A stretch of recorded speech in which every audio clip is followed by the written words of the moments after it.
Hey, welcome to Sless Thoughts. Thank you so much for being here. I am Sless. Now, let me tell you, in this episode, it's going to knock you off your feet. So if you're not sitting down, sit down, because we're going to be talking about the state of professional wrestling in the indie circuit.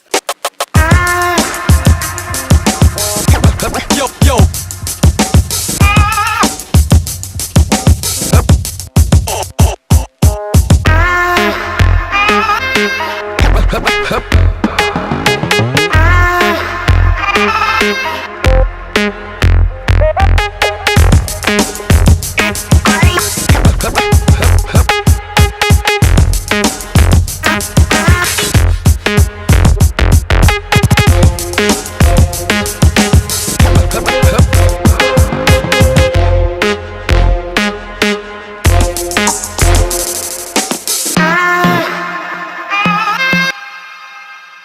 Now, why are we talking about the state of professional wrestling in the indie circuit? Well, there was a post made by a local professional wrestling promoter in Ohio, and I almost used the quotes. He is actually a promoter. He does have his license. He does run really good shows.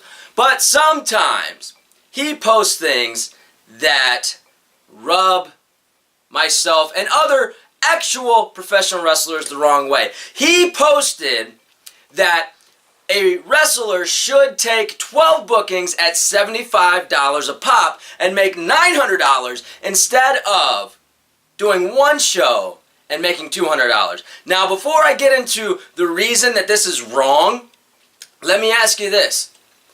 If you're working hard, do you want to make $10 an hour? Or do you want to still work hard and make $20 an hour? Now, go ahead. I'll wait. Exactly, of course you want to make more money for doing the same amount of work or for less time. Now here is the problem with his post. He is saying take 12 bookings because you make more money, but you're also working harder. You're spending more time out on the road. You're going to be spending more time moving your merchandise and things of that nature. You're going to be taking more bumps. You're going to be working with more professionals. Now, if you're young and you're coming in, that's fine. You're going to have to pay your dues, as my first form shirt says. You're going to have to pay your dues. But if you've been in the business long enough, and people know you, and you're drawing in a crowd, like, let's say, for example, ASWA, which unfortunately doesn't draw as well as they used to, but when they had the young guys like myself, and Manson Crane, and Charles Gannicus, and Nick Brutal, and we were running the town, we were drawing 800 people alone without having a name. Now, I'm not saying this to pat myself on the back. I'm not saying this to say that I'm somebody special in professional wrestling, but what I am saying is that this is a business, and it's all about numbers, and it's all about making money. So why in the world? I had wrestlers arguing with me on this post telling me why they should make less money. Why is that?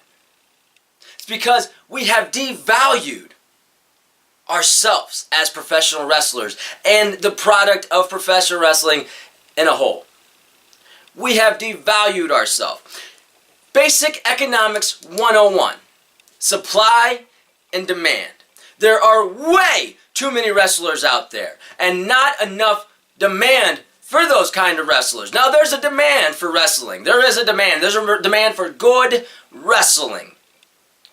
But you have guys that will go out there for $10 and throw themselves into tables, or even, I had the one guy on the post that he deleted this comment, but he said he would go through a table for free. Now, I gotta let you know, professional wrestling is called professional wrestling because we make money.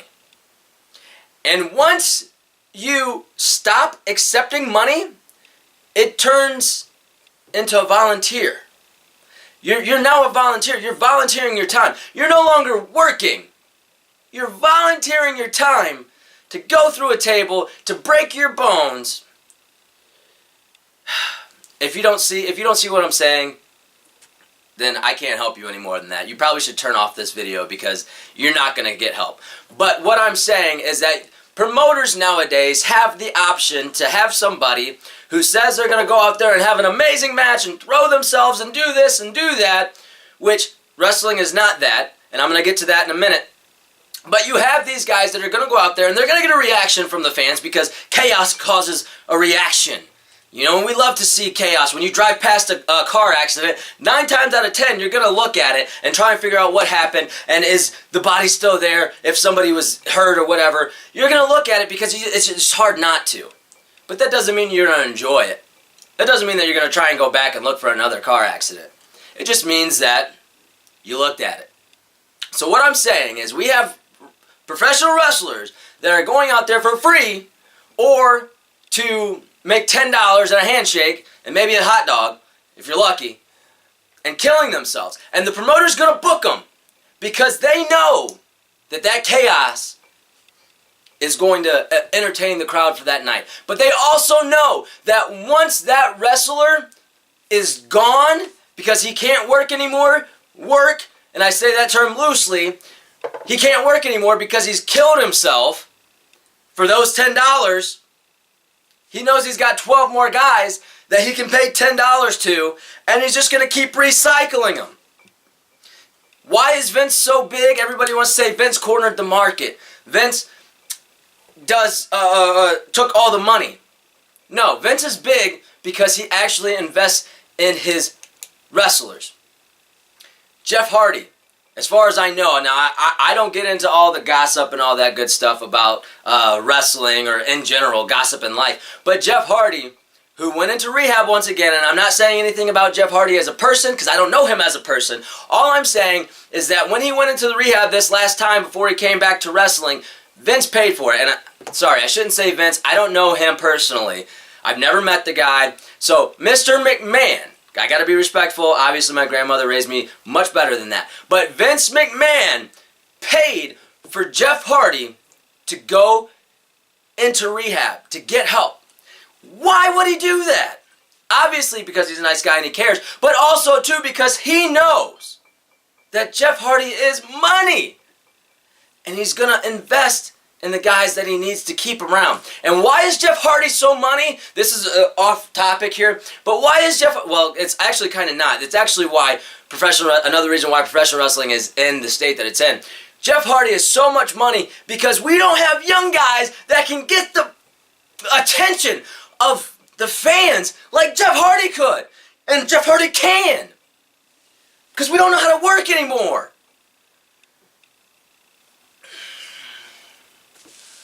So what I'm saying at the end of the day is that we need to get back to the point where it's okay to make money. And it's okay to be larger than life superstars, even if we're on the indies. We need to be not okay with drawing 50 people every show. We need to be unsatisfied with drawing 300 people every show. We need to get back into the 1,200, 2,000. We need to be making money because this is a business and that's what you do. That's what you do. What other business can you look at a chart and say, okay, well, this is 1940s and this is with inflation and this is what they were making and now this is 2019 and with inflation, they're making this.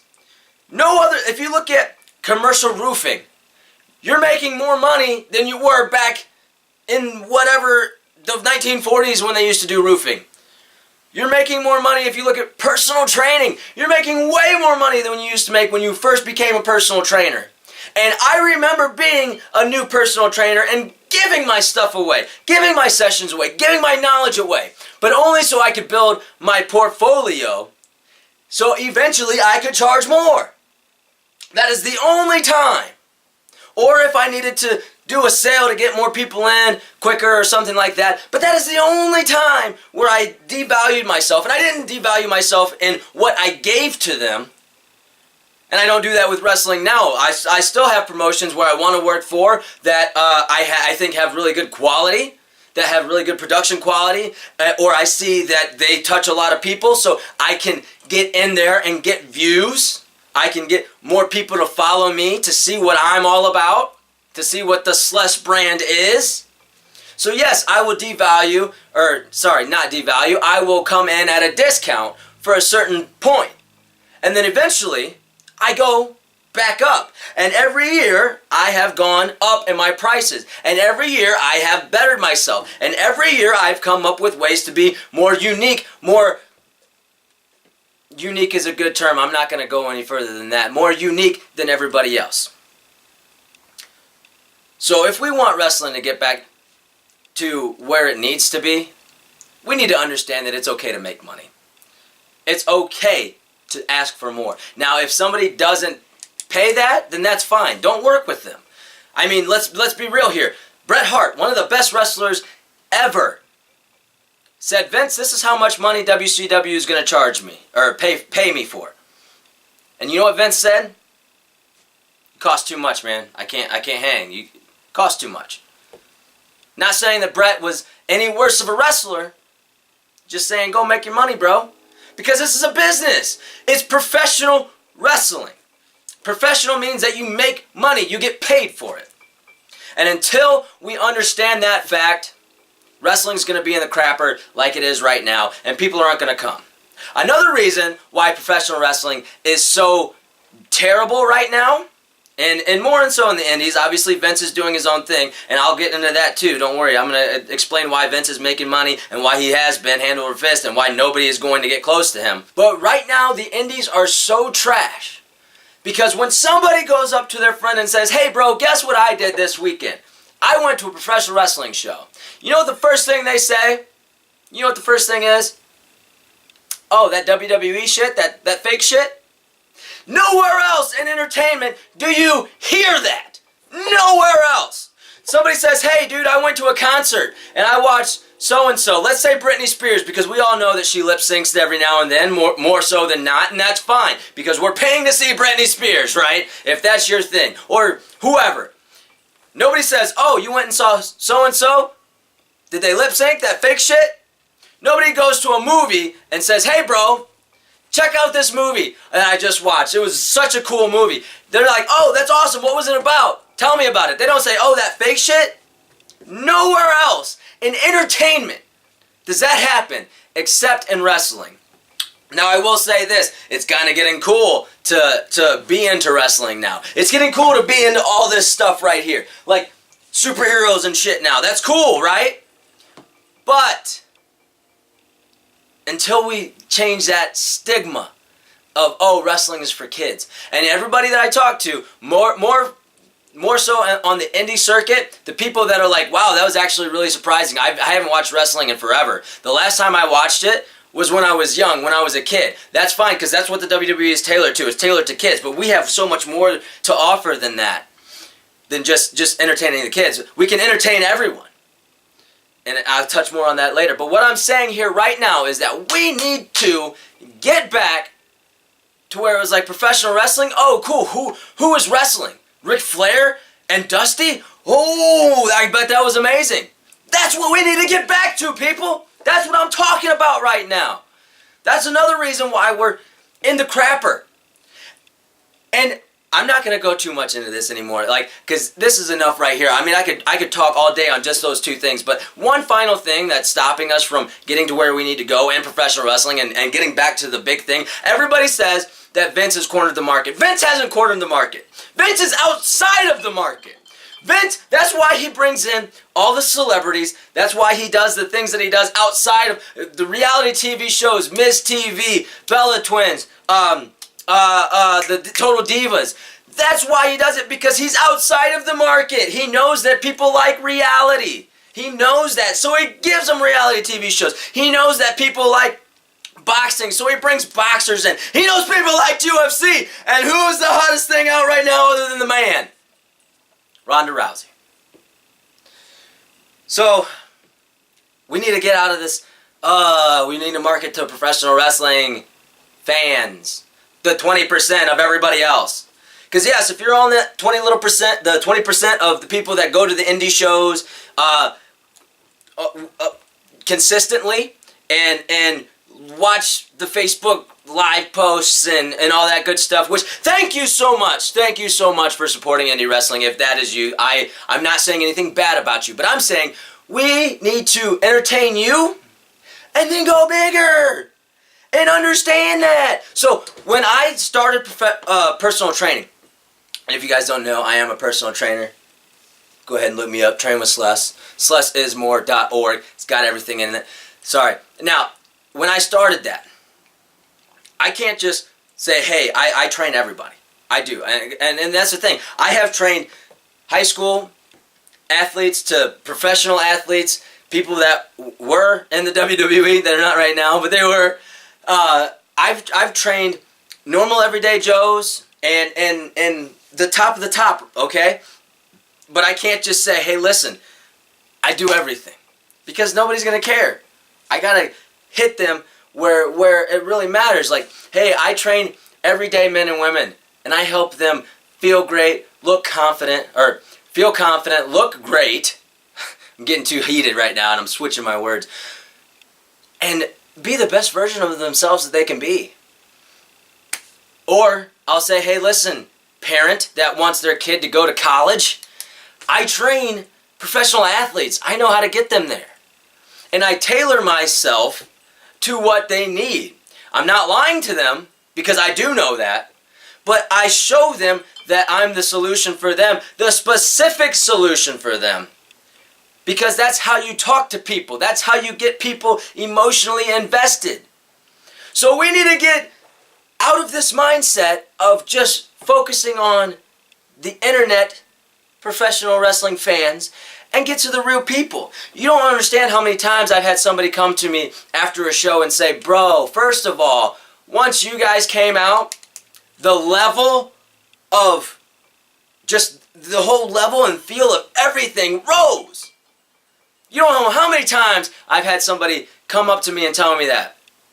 And buy my t-shirt just because I'm different than everything else they saw. And they're like, dude, I didn't see you guys talking. How are you not dead?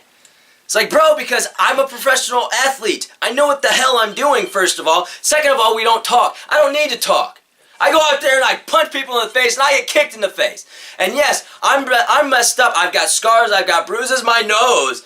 Most people don't know this, and I wasn't going to say this live for people to see or to know about, but my nose is dented in, and I've done football, track, wrestling, high school, collegiate. Nowhere have I gotten as beat up as I've gotten in this fake shit.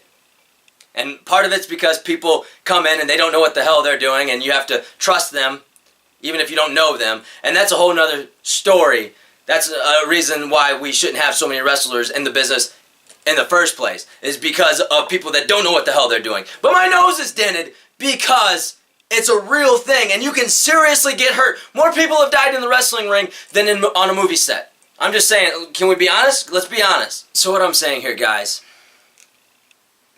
is that we need to get back to the realism of things. We need to go out there and we need to put on a hell of a show. But more than the show, we as professional wrestlers, if you're going to call yourself that, need to be professional wrestlers day in and day out. I am a personal trainer day in and day out. 1, because I love it. 2, because I'm good at it. But 3, because that is what I am. I am a professional wrestler day in and day out. I go to the gym. I work on my body. I work on my cardio. I make sure that my talking is better and better and better and betterer and more betterer and more betterer. And I'm still working on myself. I'm still learning this stuff. I work on my confidence. You don't understand. I'm probably the least confident person ever, even though I probably don't have much of a reason to not be confident. It was hard to talk to girls back in high school, bro. That's how nerdy and unconfident I was. But what I'm saying here, and I'm not here to say, oh, I'm the greatest thing since sliced bread to professional wrestling, and I'm the best ever, and you should follow me, even though you should follow me. What I'm saying is that you need to be a professional wrestler all the time. And I'm not saying that professional wrestlers need to all be bodybuilders and look, like six-pack abs and all that good stuff, although, I've got the abs, I'm just saying. But what I am saying is that you need to take this seriously. Because once you start taking it seriously, then everybody else is going to start taking you seriously. You shouldn't look like the freaking Joe Smo in the crowd. You should look different. You should be a character. You should be entertaining. You should be live. Because that's what people are paying to see. Do I do that all the time? No. I'll be honest, I don't. I let politics in professional wrestling and dumb things that people say wear me out sometimes and bog me down. But when I'm on fire, I'm on fire. There's a lot of places that I go a lot of places, and there's a lot of places that I'm really popular, and there's some that I'm not popular in, or not as popular. And if you look at it, the reason that I'm so popular is because I have fun at those places that I'm allowed to be myself and explore my character and do things that I feel my character would do. And the other places, I show up and I wrestle. And that's it. I make my money and I go home. I try my best to entertain, and I make chicken salad out of shit salad. I think that's a saying. I can't remember. Tim Horner, buddy of mine, love him to death, said that. And it's the truth. I try my best to make the best out of every situation. But at the end of the day, you can only do so much. You know, and I'm not making excuses. I'm just saying, at the end of the day, I don't get to do a lot of things in some promotions where I'm not as popular because I'm not as popular because I don't get to do the things that I want to do. And people can feel that. You know, everybody says professional wrestling's fake, and I'll be the first one to say that professional wrestling's fake in the sense that, like, I'm not out there to kill anybody. But at the same time, if you want to be real about it, football's fake because you're not out there to kill anybody. UFC's fake because they're not out there to kill anybody. But the feeling that people get when they watch it, that's not fake. The feeling I get when I'm connecting with the fans, whether I'm a good guy or a bad guy, that's not fake. That's the only reason I'm still doing this. And I'll be honest, I wasn't going to say this either, but I promised myself when I first started professional wrestling that I was only going to do it for 5 years. And if I didn't get signed, if I didn't start making good money on it in 5 years, I would be done. Now, I'm probably still always going to do personal training because I love it. I love seeing people's results. I love the process and the struggle and helping people. I'm probably always going to do that. I'm going to have some form of that or another. I do online training right now and stuff like that because that's what I love to do. But the reality is I'd love to make more money in wrestling. I'd love to be signed somewhere. And for a long time, I thought, you know what? I'm not going to give up. I'm not going to quit, even if I don't hit that 5-year mark or hit my goal in 5 years and be signed somewhere. But I've seriously thought about it, taken a long time to think about it, and especially after this post, I might give it up. Because I didn't get into wrestling for the politics. I didn't get into wrestling, you know, to say, hey, give me this belt or do this or that. I got in for the story. I got in to have fun. And honestly, most of the time it's not fun. I didn't get into it to argue with grown adults and to argue and say, hey, dude, you should be making more money. I didn't get into that. I didn't get into this for that. I got in because I wanted to have fun, and it's not fun a lot of the time anymore. So maybe this is a notice to saying, hey, I might be on my last little bit. But even if I do quit, even if I do retire, I'm still going to be doing other things, so don't worry about that. But, I mean, I feel like I got a lot left in the tank. It's just, if it's not fun, and I'm not making money, or the money that I should be making, why do it? But I want to know your thoughts. What do you think about what I just said? Do you think it's okay to make peanuts as a professional wrestler, even though you're out there killing yourself? Do you think that there's a bigger market that we should be hitting? You know what I think. Now tell me your thoughts. Comment below. And don't forget to like my YouTube channel, Word Life. Also hit me up on Facebook, Instagram, Twitter, all those good socials. I try my best to engage and be involved, you know. But then you have days like this where you argue with grown men about the fact that they should be making more money. And I don't have time for that. I really don't. Anyway, that's my thoughts. I'm Sless. This has been Sless Thoughts. And remember, Sless is more.